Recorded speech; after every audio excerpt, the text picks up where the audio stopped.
Les infos en bref, le plan du Barça pour retrouver les sommets et une situation économique plus sereine après avoir accumulé une dette supérieure au milliard d'euros. Le club catalan compte obtenir 500 millions d'euros assez rapidement grâce à la vente à hauteur de 49% du Barça Licensing and Merchandising, une société commerciale, et la vente jusqu'à 25% des futurs droits TV de la Liga.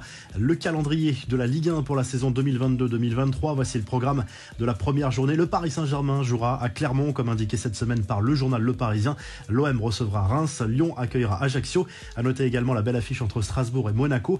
La FIFA a dévoilé les 16 villes qui accueilleront des matchs de la Coupe du Monde 2026 organisés aux États-Unis, au Mexique et au Canada. 11 villes ont été choisies: Seattle, San Francisco, Los Angeles, Kansas City, Dallas, Atlanta, Houston, Boston, Philadelphie, Miami et New York. Pour le Mexique, ce sera Guadalajara, Mexico City et Monterrey. Seuls Toronto et Vancouver ont été retenus pour le Canada.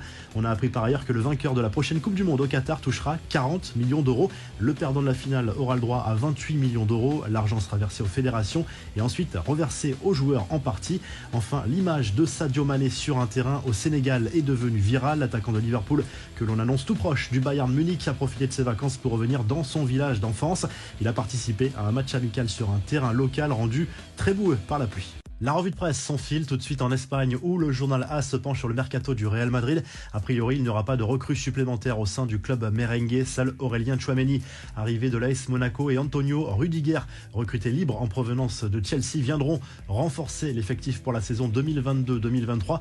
En revanche, il y aura plusieurs départs lors du mercato estival. Et en Italie, le quotidien Tuttosport se penche sur l'avenir de Paul Pogba, l'international français qui fait toujours durer le suspense à propos de sa future destination. On rappelle qu'il est libre depuis la fin de son contrat avec Manchester United, mais pour le moment, pas d'annonce officielle pour le champion du monde. Si le journal